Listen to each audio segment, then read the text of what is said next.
previous update.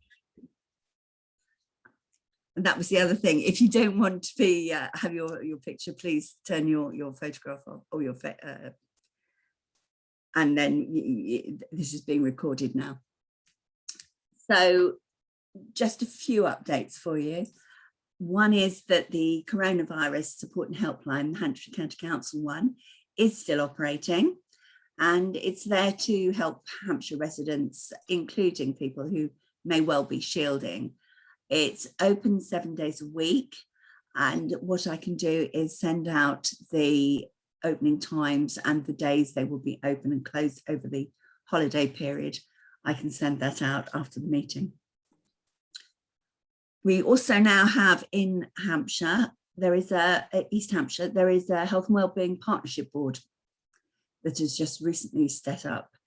It's more of a strategic partnership, and there is representation from both the CCG, from East Hampshire District Council, Hampshire County Council, and from voluntary sector partners. The partner of this new board is to ensure that health needs and priorities are fully understood and addressed. It's also felt that the board will complement both this forum, and also we have a newly established health forum in East Hampshire and Havant. Both of those are really the main mechanism for voluntary sector engagement with health. Community First, we are working closely with CVS, other CVS colleagues and the network in Hampshire to ensure that there is voluntary sector input and representation into the ICS, and that is the Hampshire and Isle of Wight Integrated Care System. This is a partnership of NHS and local government organisations who are working together to improve the health and the well-being of the local communities in Hampshire. And following on from that, we have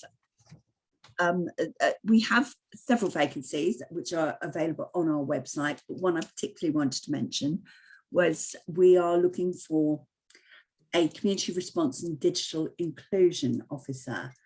And this person will be taking the lead on our digital inclusion project. So it will be looking to recruit and manage and facilitate a team of volunteers. And those volunteers will be working with clients to enable them to access health services, taking advantage of digital gateways. So it's quite an exciting project. The other half of the job is about supporting our helpline. We have our own community support number, and it's providing tailored support to individuals who've struggled during COVID, and we're hoping to move forward now into a period of recovery. We have, excuse me, we have several items of training, and again we have training which is available on our website. You can look through. Most specifically, we have some first aid at work or emergency first aid, and we have safeguarding awareness program for both adults and children. So those, you will find the dates and you can book through our website. The other one I wanted to mention was Hampshire County Council. They have a fully funded debt and mental health training, and I can send the, I'll try and put it into the link, but I can also send the details out after the meeting to everybody. So that's as far as I have updates for. I think we now are going to pass over to Jess. Just trying to get the mute button off there. Thanks for that. I'm just going to give some basic messages about how to stay well this winter, but I will put in the chat bar a really good toolkit that Hampshire and Isle of Wight have developed.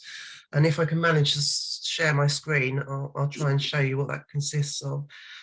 So thinking about keeping well this winter, we need to be thinking about who is at the most at risk from cold weather. And I think everyone everyone in this meeting will know it's obviously people that are older, those over 65, babies and children under 5, those on low incomes that can't afford heating, and those with long-term conditions and disabilities. So I'm actually taking this from the national website. So there is some tips in there about how to keep your home warm this winter, but there's also for people who are struggling with heating costs. There's some advice around winter fuel payments and cold weather payments. So I'll put the link to the national website out as well. Okay, so the usual advice you get from the NHS in winter, where it's not, where you don't need to go to ED, exploring other options. Hampshire Hospitals is very, very, very busy at the moment, the usual winter pressures. Think about using the pharmacy, speaking to 111 or speaking to your GP. That said, HHFT are very busy, so are primary care. I expect people have realised there's pressures in primary care. Obviously getting the COVID vaccines and boosters, but also thinking about the flu vaccine and thinking about that now. And I think obviously Community First play a part in this, is looking after vulnerable neighbours and relatives. So the voluntary sector does some great stuff for people that are vulnerable, including those that have previously been shielding. So making sure that the people in your street are safe and well. I'm going to try and just see if I can share the screen. Right, share screen. Okay, so screen 1. Am I sharing? Yeah, we've got it. Yeah, we have got it, Jess. Does that look like I'm showing some sort of toolkit? Yes, you have, yes. Brilliant. Okay, so this, I'll put the link in. This has actually been designed by Hampshire and Isle of Wight and goes into really much more detail than the national website. So there's things around the winter blues, ideas for meals and food, seasonal affective disorder, wellbeing in the workplace, taking care of each other, money and mental health, especially at a time of the year when there's pressures on money around Christmas. There's self-care bits in here. Oh, look at that. I've never come across that. I'm looking at this for the first time, so I'm like going, oh, that's quite interesting. The worry tree, that looks interesting. Some winter tips. So yeah, so that I think is quite useful visuals that you might want to take out to groups to think about. And I shall put that in the, now I've got to take you off screen. How do I do that? Oh. So this is Zoom, I'm not used to it. Yes, you want to just stop sharing. There's a button at the top. Yeah. See I've it? done it? Yeah, I think. Have I stopped sharing? Let's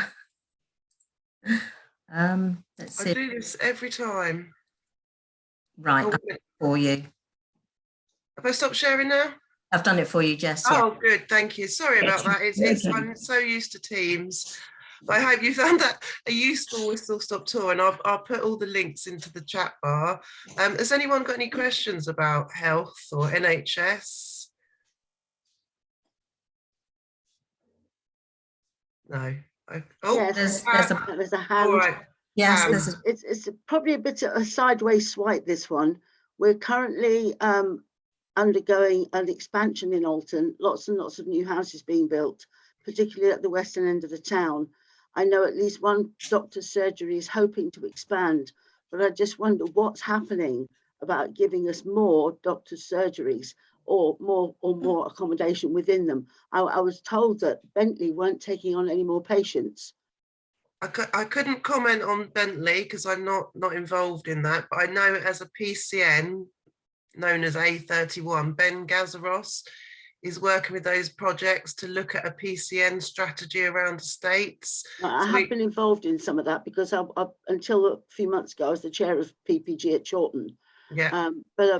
I think people are getting very concerned. I mean, our surgery has been absolutely brilliant during the pandemic, But I know some people, I know, for example, the Wilson practice have been open to abuse and all sorts of nasty comments. And I think that's totally unacceptable. But I just wonder what we as a group, I think Town Clerk is trying to get one particular gentleman to organise a stakeholders meeting in the area to look at the health provision generally. And we haven't heard from him lately. Okay. I'm happy, Pam, if you want to email me directly and I'll put you in touch with the right people. Right, thanks very much, Jess. Thank you. And I think CCC set up. I'm not sure what your name is. And you're on mute. You're on mute. I'm mute. Can I talk? Can you hear me now? Yes. We can indeed. Yes, I wanted to very much support what Pam had said about the appalling abuse that it appears that some of the people in the Wilson practice have suffered, particularly at the reception desk. And I think we should perhaps, if we can, send a message of support to the Wilson practice, saying that everybody in Alton supports what they're trying to do. They're the largest practice by a country mile, but they're in a position now where they're having to triage every patient before actually seeing them. I think people find that very hard to deal with. The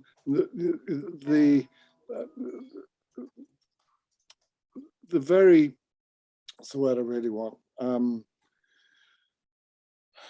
close relationship between doctor and patient, I think, is perceived to be broken if they can't actually see the doctor.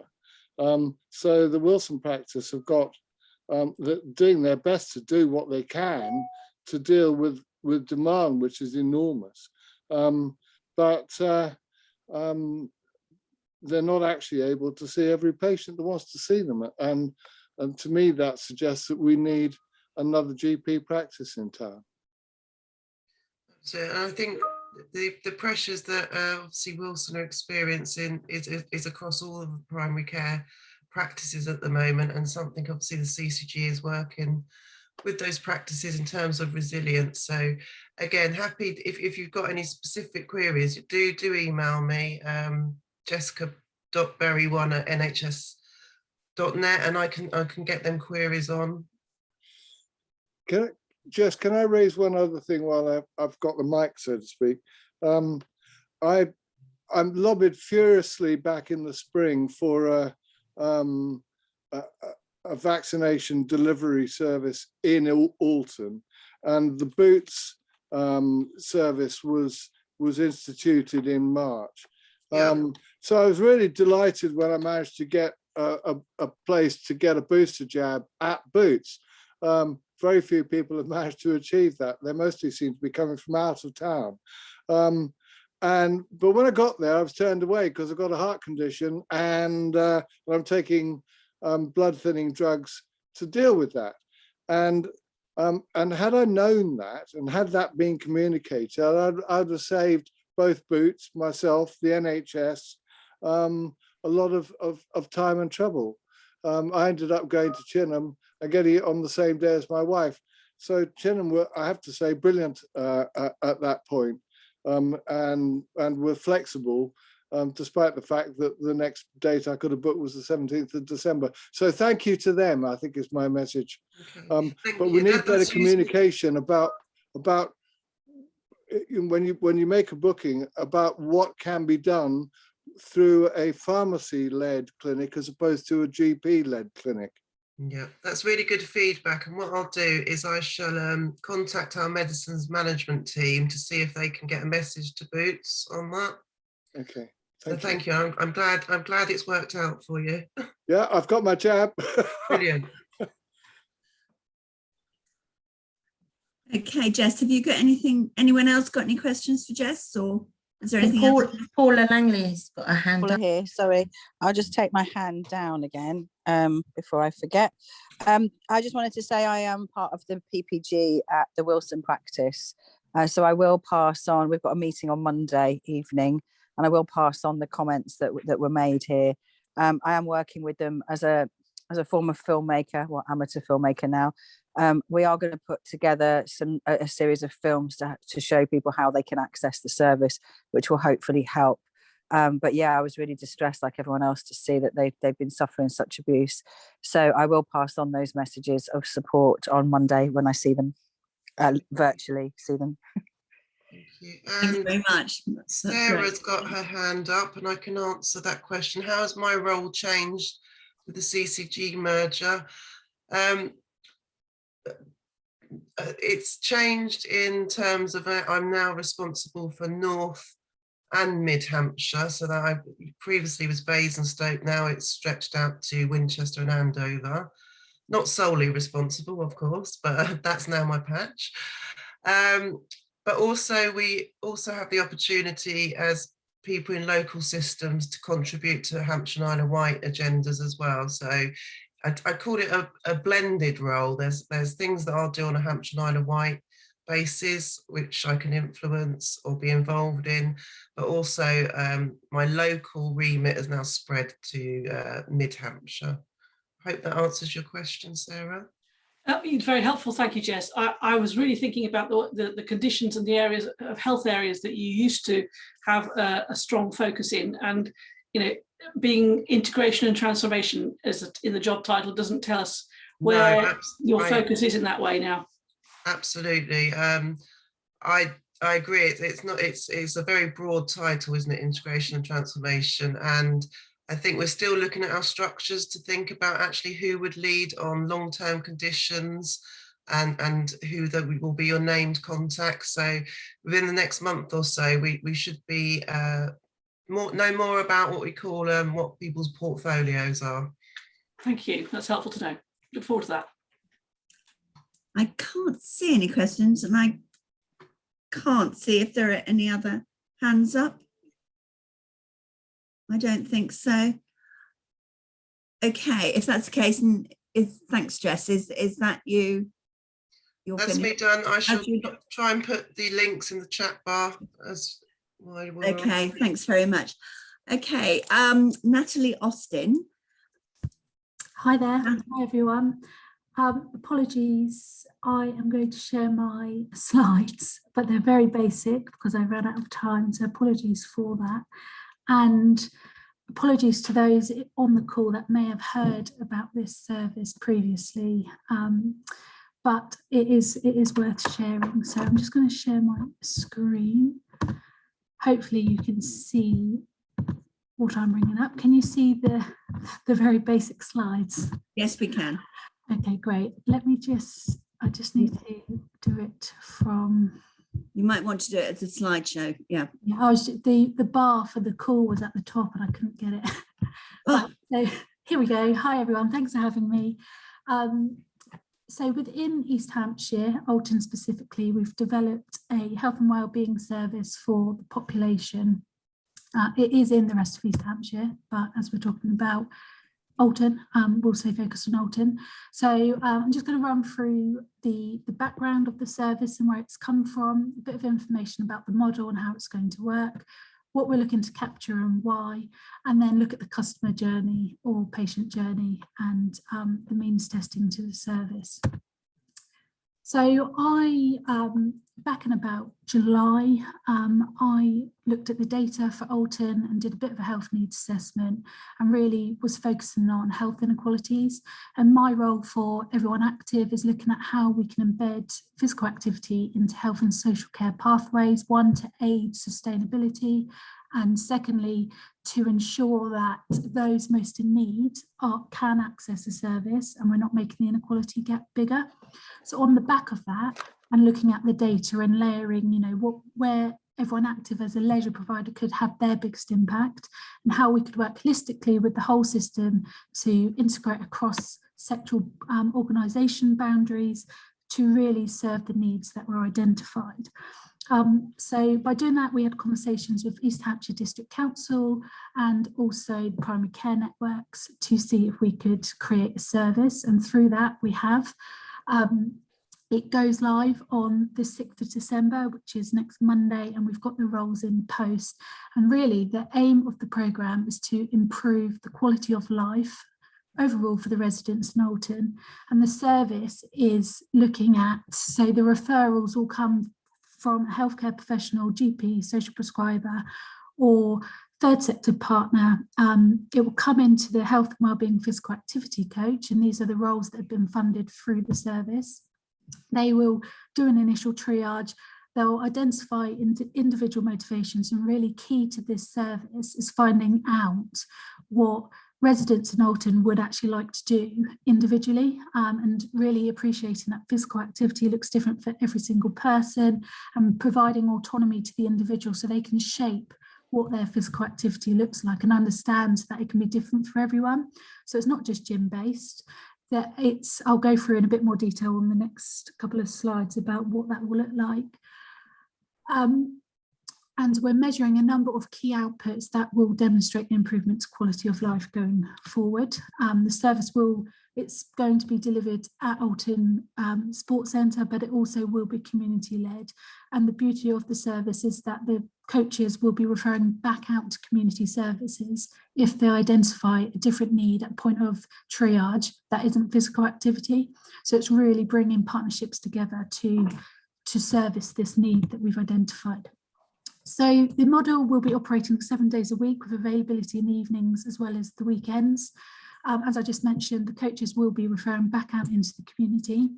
In year one, as we have one full-time post equivalent in Alton Sports Centre, we aim to service 500 people in the first year. As a bit of information about what the service looks like, so it will be the initial triage, as I said, identifying the needs of the individual, the interests and motivations of the individual, having healthy conversations and goal setting, and then setting them up with it might be that they actually fancy going to play table tennis, so setting them up with their date of their next session and facilitating that. If, for instance, we identify that actually this individual could need housing support, or they might need welfare and benefit support, we will refer back to that appropriate person, whether it's the social prescriber or direct to the service identified. The service will provide one-to-one sessions. So this is for those that are highly anxious or can't join a group session. They will be able to have one-to-one support with the coaches. Small group sessions, so those that would benefit from a social connection, but again, can't just take part in a generic session. Specific classes identified by the individual. So if the referrals come through and there's a need or want for a specific table tennis session or a swimming pool session or a health walk, those will be established or signposted what is already available. Whole family sessions, so if we get referrals for children and weight management or obesity is the issue, the health coach will facilitate whole family sessions. There will be progress review appointments, and the referral pathway is via healthcare professional, GP and social prescribers. And also we're looking at the community hospital and things like that from a rehabilitation point of view. So from measuring, so improvement to quality of life is our overall game, but we are measuring the psychological, physiological and outcomes relating to wider well-being. Because we don't have use of Elemental in Alton, these are going to be self-reportable measures that are captured with the health coach in the triages and the touch points. Going forward, I can send this out in terms of what we're measuring, but it will be based on the reason for a referral. So we're not going to measure all of these for every single person. If their referral reason is mental health, we will measure appropriately for mental health. If it's because of obesity, we will measure BMI and weight and baseline physical activity levels and measure that improvement there. In terms of blood pressure and hypertension, because some people have undiagnosed hypertension, we will be measuring the blood pressure of every single person that's referred to capture those that have got undiagnosed to prevent cardiovascular disease. Weekly, we will be sending the outcomes or the initial triages back to the GPs to share with them the data that we have, and to also highlight anyone that might need further intervention if it's identified their blood pressure is particularly high. So just a bit about the customer journey. They will visit the GP or healthcare professional or social prescriber. We've got a secure email, NHS email, that referrals will be coming through. As I said, the initial triage will be completed with a baseline review, motivational conversations, goal setting, barriers to being active, where actually they might like to be active. It might be that they don't want to come to the centre, so that's absolutely fine. We'll facilitate community provision. Their sessions for the individual will be mapped out in terms of when the next session is and how they're going to access it. Put proportionate universalism here, because where this service is different is that those most in need in receipt of a list of benefits, there's lots of them that qualify, they will have the service free of charge. So they will be able to access physical activity at no cost to them. Whereas before we've not been able to do that because of sorry, I've got something in my throat, because of a resource point of view. The service is running for 6 months and there's continuous support for every single person that comes through that pathway. But if you'd like any more information about that service, please feel free to get in touch. I have got, so it's not being openly marketed, it's literally through the point of referral. So there is marketing that we have got for the GPs to share with the individual when they're being referred, but it's not something we're publicly advertising because we're trying to work directly. It's not self-referable, and we don't want people, you know, going to their GP just to get a referral. As if the GP identifies they could benefit from increasing physical activity. But that's it from me. Okay, thanks very much. I can see in the chat Tim has said that it was really interesting to hear, and thank you for presenting this. And he was wondering how you're going to measure non-clinical and broader wellbeing outcomes. So we have a number of measures that will be picked based on whatever is in front of us, but some of them are the ONS from the NHS. We've got the Warwick and Edinburgh mental wellbeing scale, and we have the PHQ 9 and a number of other items that we will be capturing those. And also from a point of view in terms of how people just generally feel in themselves, we will be capturing qualitative, you know, how it's impacted their life and what it means for them. We will be capturing those stories as well. Thanks very much. And we have a couple more. Sarah, did you want to? I can read yours out if you like. Sorry, it's just slipped down the chat. There we go. How will you communicate BP changes and other health changes to GPs? So within the service level agreement, we have agreed to have a weekly feedback in terms of the people there and then on the scheme, but also quarterly we are having events to share the outcomes, the overall outcomes and the collective feedback with the primary care network, local partners and the council.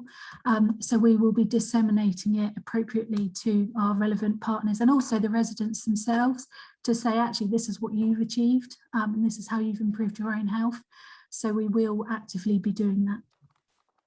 Thanks. The reason I was asking was I was wondering whether you had some clever way of updating EMIS directly or something, but it's actually more of a generic sharing of overall outcome changes that you were talking about rather than individual patient exchange on patient details. Am I right? Well, so EMIS will be being updated, but that's through the weekly data we provide, and the GPs won't be doing it, but they're a member of their team are updating the EMIS as we send the data through. So are you providing that in spreadsheets or what? I'm sorry, so it's an interesting detail, but I've never heard of anyone managing to exchange medical details like this with GPs. And I know we use an NHS secure email address for our referrals too, for EMIS data to be sent to us, but we wouldn't normally expect to use it as a communication mechanism. So if that's what the PCN have agreed, that's really interesting. Yeah, so it's a protected spreadsheet. We are looking, so in the rest of East Hants, we're not doing it this way. We're doing it with Elemental, which is a secure portal whereby everyone active have a hub, the GPs have a hub and they talk to each other. And so it's just one, it can be pulled off from the portal. However, the A31 PCN don't have Elemental. No, so no. we are yeah, we're doing it this way. Yeah, it's clearly horses for courses, depending on which systems the practices are using. Yeah, thank you. And Tim has asked, do you have a target number of people you wish to engage with, Natalie? So we have a minimum target of 500, but we're restricted with the terms of capacity of how many initial triages and one-to-ones we can deliver a week, and the resource of that 40 hours. So once we're at capacity, we will either need to look for, and the A31 PCN have, although they have capability to fund the one role, there isn't capability to fund more than that. So we will be limited by resource. Thanks. And just one more question. How is this funded? Yes, can I talk to that question, please? In fact, I want to extend that slightly. This sounds a bit as though it is an extension of what used to be called the exercise on prescription scheme, and I wonder if you have any external funding for this, or whether this is being funded by Everyone Active. So in terms of the exercise referral scheme, it's much more diverse and holistic in the sense that the exercise referral scheme didn't refer back out to community provision, and it wasn't free at the point of access for those most in need, but it certainly is a similar model, and the things we're capable of measuring now are much better in terms of what was being measured from a quality point of view with the GP referral scheme. But the funding, so the funding is externally funded, and from now until March 31st, East Hampshire District Council have funded the role, and then from April the 1st, the Primary Care Network are funding the role.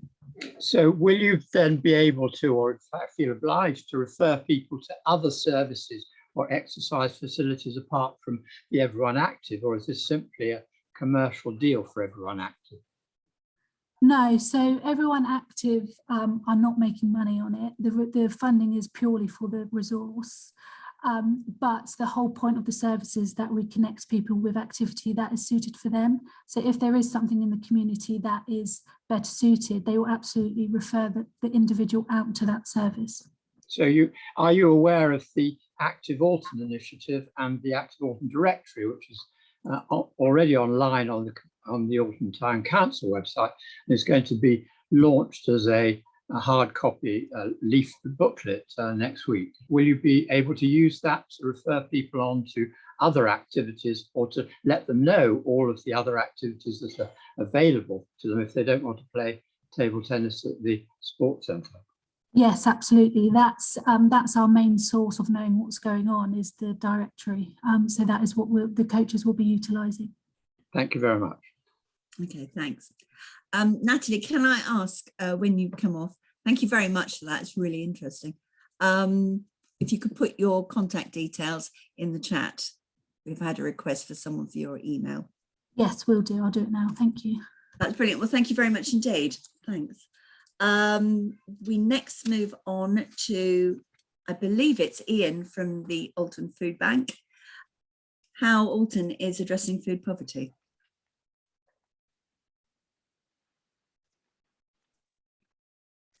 Hello, everybody.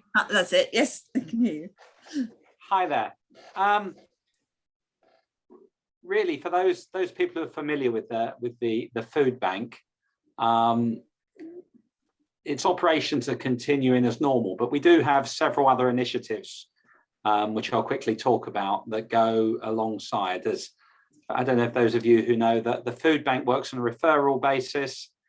Virtually every organisation that would come into contact with vulnerable people or people who are in food poverty in Alton can refer to the food bank, and they can do so electronically now. So we have about 35 different agencies and organisations who are referring people to the food bank.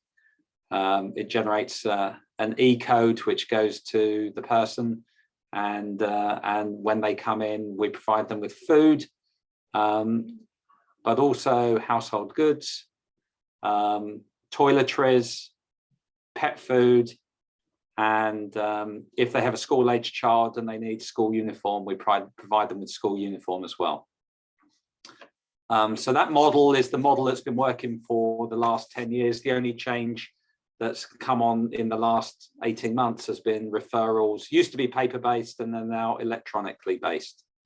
And so that system works very well.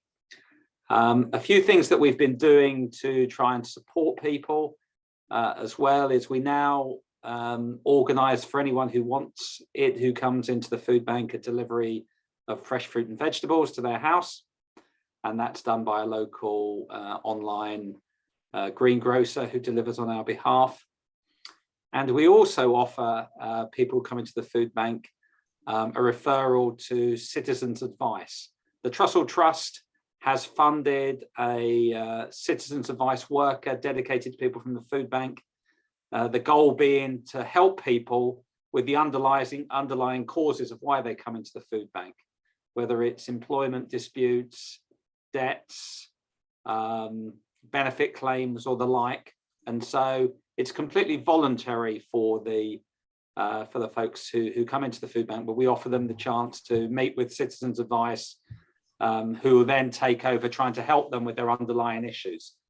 And we started that in the summer of this year, and that's now up and running with the Citizens Advice caseworker, who has a caseload of people from the food bank trying to help them with some of the issues that they face.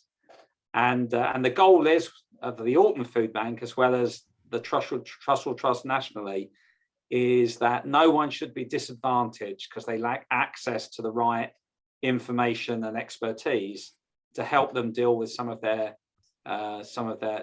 issues that they face. And it's a financial inclusion grant that we got from the Trussell Trust to fund that position. And if it goes well, it's funded for 3 years as the outstep. So that's kind of ongoing. We've also just recently partnered with an organisation called the Fuel Bank Foundation. They've been set up by the energy industry. They're an independent charity in their own right now. And they're particularly focused on people who are on prepayment meters, who are in danger of losing their heating and lighting when the credit runs out on their meters. Most prepaid meters have an emergency credit facility of about £20, but if you go through that, you're essentially cut off. And in the past, we've delivered food to people in houses with no heating or lighting at this time of year. And the Fuel Bank Foundation can provide emergency credit to people to enable them to have the time to sort out their issues with their energy supplier. And that started about a month ago, and we've done our first referrals. We do those referrals electronically to people who come into the food bank. So they're kind of the main initiatives that are going on around this time, also to make life nicer and better for people who come into the food bank. We pack Christmas boxes full of Christmas items, chocolates, Christmas puddings, crisps, snacks, all of those sorts of things, and give those to everyone who comes into the food bank. And we're also providing people with a voucher for the local butcher, so they can afford to get something for their Christmas dinner that's maybe a little bit out of the ordinary. And that's running currently and runs through the month of December up until Christmas. We'll continue operating the food bank our normal times up until Christmas. We won't open on Christmas Day, which is one of our normal times of a Saturday, but we will open on New Year's Day in case anyone needs help. And we have a phone number which people can call at any time over the Christmas period, and we'll find a way, if people have no food, of getting food to them through our network of volunteers. So that's kind of a brief summary. All the work of the food bank is funded by donations from the public and from local businesses. There's no government support, no grants from the council. It's all an initiative of the community for the community. And so we're very grateful for the support of the community, which enables us to do all of these things. So that's really good. Thank you very much, Ian. Does anyone have any questions? Yes, I can see Paula does.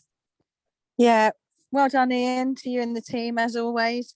I just want to add that on top of all of that work that the food bank are doing, which is amazing, I'll give a shout out to the Alton Community Cupboard, who, as you probably all know, go and collect food from supermarkets that they don't want, and have a shop on Westbrook Walk. We are opening, I'm just giving a shout out for that because we are opening on Christmas Eve, because that is the time when we get most food. So if you know anybody struggling or you want to refer anyone, Christmas Eve, Westbrook Walk, the Alton Community Food Cupboard, and we get piles of stuff, literally turkeys from M&S last year as big as the children that came to collect them. So do send people our way because we need it all to go. Sometimes there's quite a lot left over on Christmas Eve as well. So that's just a plug for the community cupboard. But well done, Ian and team. Yeah, no, that's it. I met with Sandy earlier this week, and I know they're expecting to have a lot of food on Christmas Eve, and are still looking for some drivers who'd be willing to deliver, because some families can't. So some of our food bank volunteers will be driving for the community cupboard, delivering surplus food that would otherwise end up in landfill to people. Yeah, so I mean, I know they're still looking for folks. Yeah, if anyone's M&S interested. have already started as well. They're apparently already having lots and lots of deliveries from M&S because their headquarters are sending them more food than the small store can cope with. Mm-hmm. So send people there already if they want some goodies from M&S. I think their fridges are literally over bursting. Thanks, Paula. Tim, you've got your hand up. Thanks, Jackie. Thanks, Ian. Just really excellent to hear about all that great work that you and the volunteers are doing. And really interesting to hear about the sort of wraparound support, linking up with Citizens Advice and other agencies. I suppose my question is, to what extent are we able to measure how, to what extent are people becoming dependent on the food bank, and how do we sort of help to move people on their journey away from any sort of over-reliance and over-dependency on free food towards sort of, because a lot of people, and you'll know and see families that don't really want to, access free food, but have to out of necessity, and there's a lot of sort of pride involved in that. And how do we help sort of, get families to sort of move on in their journey? And I just wondered if you're measuring any of the kind of repeat visits, whether families actually through the support of those wraparound services get the help they need, or importantly, are there any gaps that you're seeing in services that if only we had this in Alton, we could help people in a better way? Yeah, well, thank you for that good question. One of the advantages of being part of the Trussell Trust is everything is captured electronically on the Trussell Trust's database that we have a section of securely.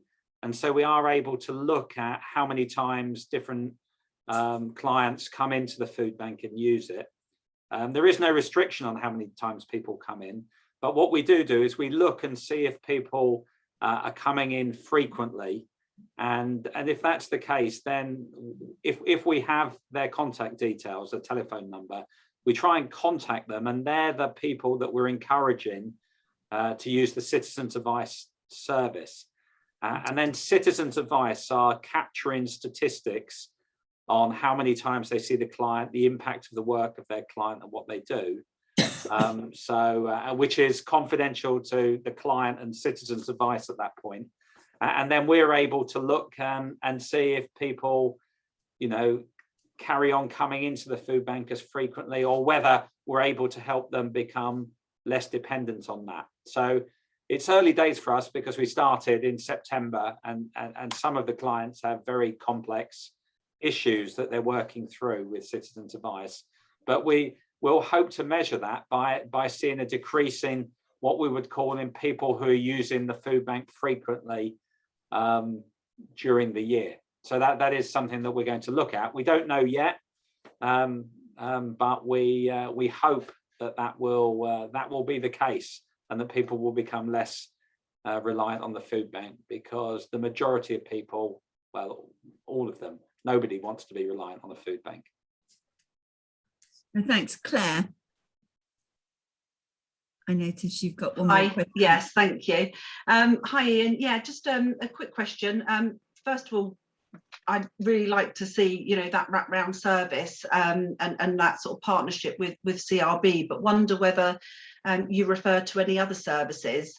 Our service, I'm part of MHA Communities, and we cover the whole of East Hampshire, and have referred a number of our members to food banks across East Hampshire, not just specifically to Alton, but just wondered whether you made referrals to other services that they might benefit from, just for their overall well-being, so social activities and what have you, which is what we would look to do.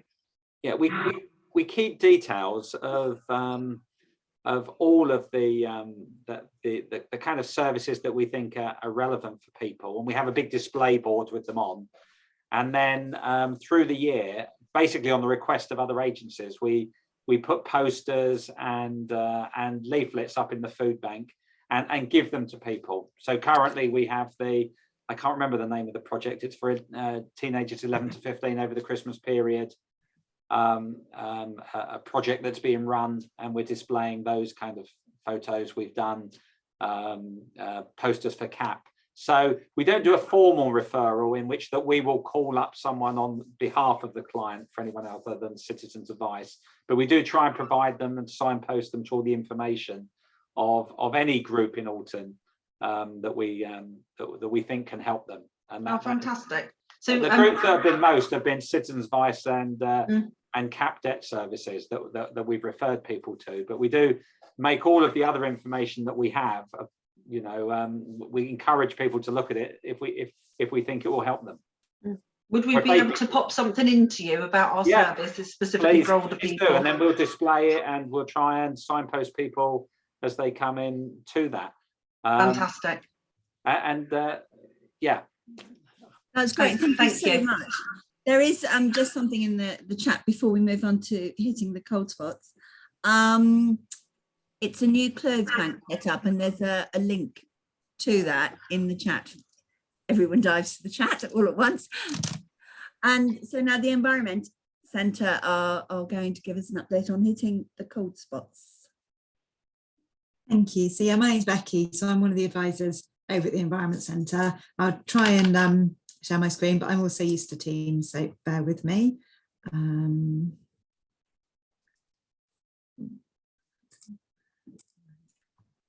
Yes, can see it. Perfect, thank you. Right. Brilliant. Okay, so I work for the Environment Centre. We're a charity in Southampton, but we work in partnership with Hampshire County Council and deliver their fuel poverty and affordable warmth project called Hitting the Cold Spots. So I'll just give a very brief overview of how we can help people.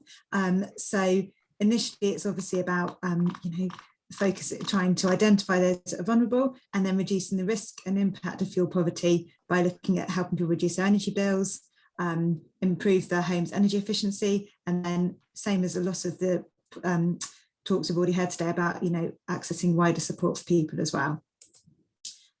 So just very quickly, so fuel poverty, essentially a household is classed as being in fuel poverty if the household's fuel poverty energy efficiency rating is a band D, if they've got an energy rating and below, and their disposable income after housing and fuel costs is below the poverty line. So essentially an energy inefficient home, high energy prices, and we know obviously it's been in the news a lot recently with them increasing, and also obviously low household income all can contribute to leading to people being in fuel poverty. In terms of kind of just some very quick stats with that, so at the moment 13.4% of households in England is classed as being in fuel poverty. So I think these figures are from 2019 because they're normally 2 years behind. In Hampshire, we're at 6.4% of households, so we are lower than the sort of average of England in terms of households in fuel poverty. So impacts of fuel poverty and a cold home. So it can lead to excess winter deaths. It can make existing health conditions worse, can affect mental health conditions as well. And it can also lead to sort of social isolation and people wanting to spend less time at home, and also, or not wanting to necessarily leave the house, but also can be that decision between heating and eating as well. So in terms of, sort of recommended temperatures, so the recommendation is generally 18 to 21. So between sort of 15 and 18 degrees Celsius, although there's no serious health risks, there can be obviously some discomfort, but below 15 degrees Celsius is where sort of the health impacts come in with that as well, in terms of obviously, yeah, especially at the moment where it's obviously got that bit colder as well. So maybe for those of you that do visit people at home or speak to people, it might be things that people tell you that maybe indicate that someone might be struggling with their energy bills, or might be struggling with, you know, it might be at risk of fuel poverty. So it could be things people tell you, so can't afford the bills, or have got other bills they can't afford, but it also might be things that you see, such as damp and mold in a property, just single plug-in electric heaters rather than central heating.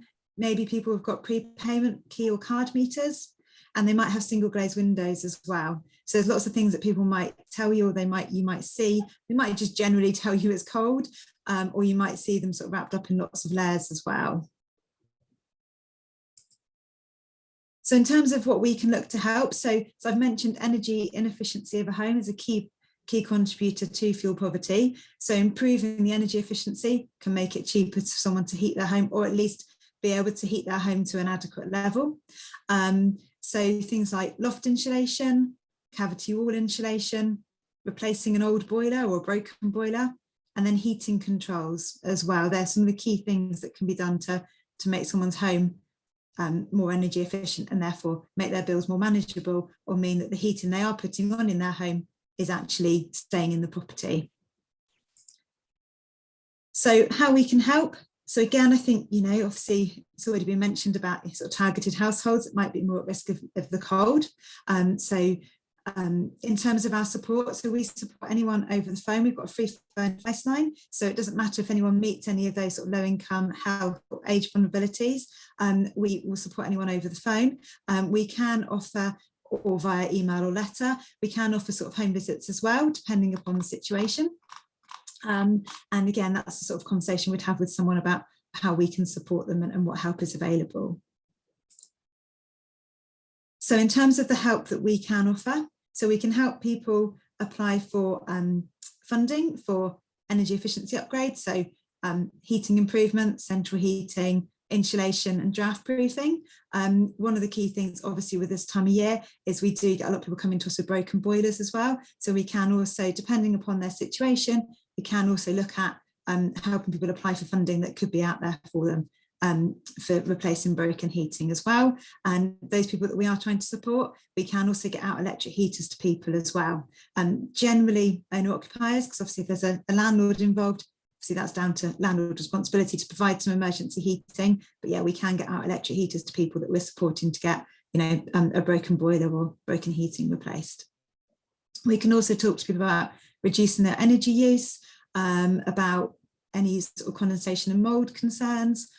We can also help people apply for something called the Warm Home Discount, which is some support for their electric over the winter as a one-off payment, and also things like sort of priority services register. So again, if there's a power cut, the energy companies know that someone's vulnerable that lives in the property. We can also talk to private tenants about sort of the standards that landlords should be meeting, and also we can refer people on for sort of crisis support. So whether that's sort of food banks, utility top-ups for electricity and gas, and also in some instances sort of we can look at if there's any other help out there for white goods as well. So that is our sort of contact details.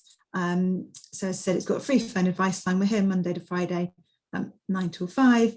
And so yeah, that's a very quick overview of our service. That's great. Thank you so much. That's really useful to know. Does anyone have any questions for Natalie? That's a lovely photo. You need to stop showing. Sorry for Becky. Does anyone have any questions for Becky?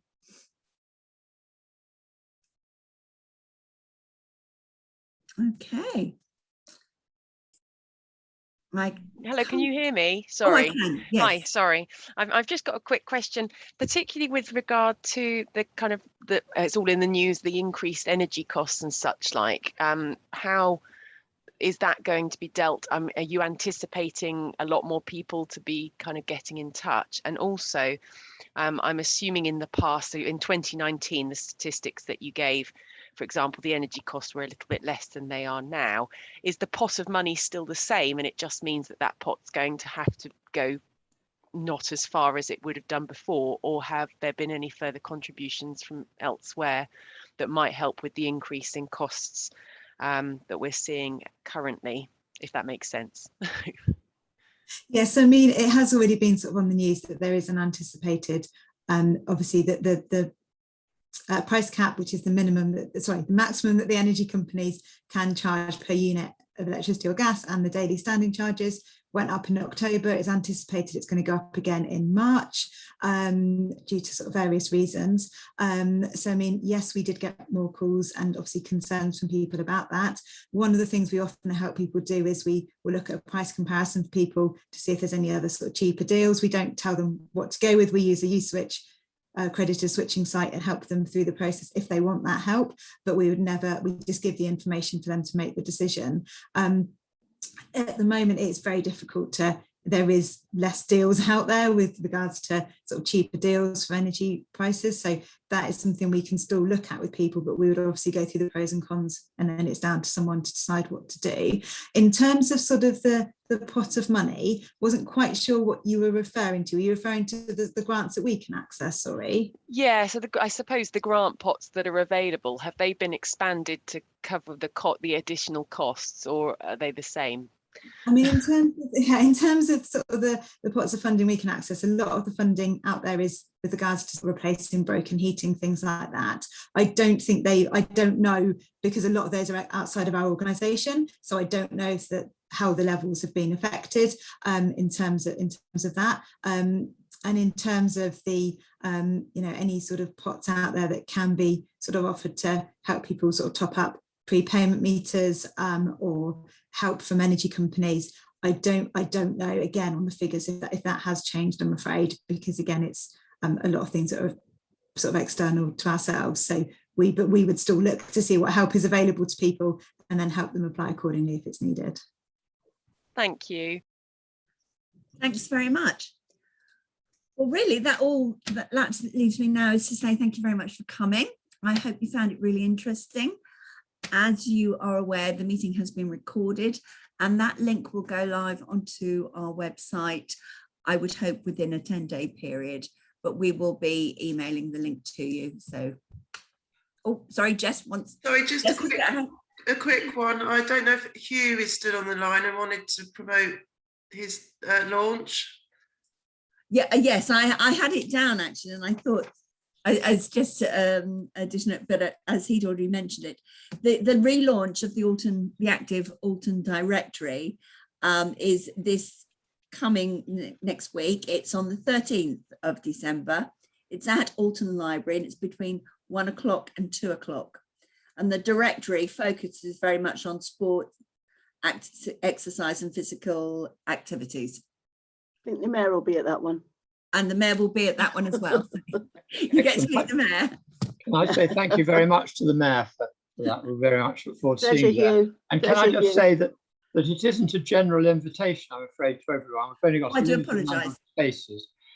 So we've filled up the available space. The library is quite small, but the launch, the main function is not to get huge numbers of people there, but to publicise it, perhaps in the local daily papers. Every household in the GU34 area has already been informed about this coming launch, but in the Altonian. And we just want people to know that out there are an enormous number of different exercises and physical activities they can take part in, which is much more effective than going to your doctor, by the way. We hope that the directory will help to point people towards all the sorts of things they could be doing, because what they need to do is have a wide variety of choices so they can choose something that they like. Thank you very much. Never underestimate the use of church magazines either. I promise you it's all gone into the December church magazine. Sorry, the January church magazine. Thank you, Hugh. To tell people what they should be doing as their New Year resolution. Okay, thank you very much indeed. Sorry about that. Jess, anything further? from you? No. Okay, well, thank you very much indeed for coming. We Could will I- be. Oh, could yes. I- had a could I message. just- Sorry. Yes, no. Sorry, could I just give a real quick update before we go? Apologies, I attended quite late to the meeting today. We've had a lot going on today that I've needed to deal with, but I just wanted to update everyone that MHA Communities have a new project specifically for the Alton area. So our general MHA Communities supports older people, and that's anyone 60 plus living in their own home. And our main aim is to ensure that nobody's left at home isolated and lonely. So trying to get people out and socially active and engaged with their local communities. But the Alton project specifically is just focusing on the Alton area and looking at some of those more deprived areas, the Westbrook, Eastbrook areas, Wootties area, that could possibly do with some extra support. We have a new community coordinator called Chloe Clark, who's based in Alton.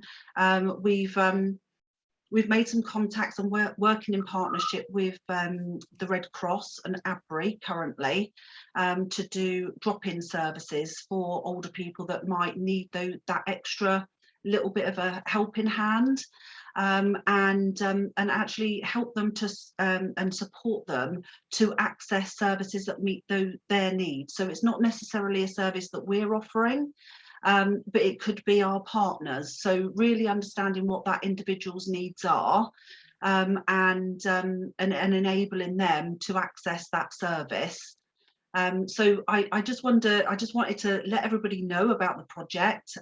We are going to be running coffee morning and drop-in sessions at Orchard House and also in the Alton Library. And wonder whether I could share our referral pack with you and our most up-to-date newsletter, if people would like to refer into that service. If you let Lynn send that to Lynn, and then we can circulate it to the membership. Who am I sending it to? Sorry, Lynn Dudman, who she sent. Oh, Lynn. Yes, yeah. Thank you. Thanks very much. Thank you. Thank you. And Ross, you had your hand up. Yeah, just to say very briefly that I've been working with Natalie Austin and others around delivering free Connect 5 training, which is practically focused mental health and wellbeing training for any voluntary sector organisation, staff and volunteers. It's still available. It's only available up until March, which is when the funding ends through public health. We've trained over 1,000 people in Hampshire so far. So if anybody here knows of anybody who wants to take up that training, there's a link in here, and I'll try and circulate it also with Lynn Dudman's emails in future things. So usually about 4 courses a month. So please take advantage of that while it's there. It's free to take up. So that's me done. Thank you. Okay, thanks very much indeed. And well, I'll take this opportunity to wish everyone a Merry Christmas. Hopefully you'll all have a lovely time, and we will see you in the new year. Thank you very much for coming. Thank you.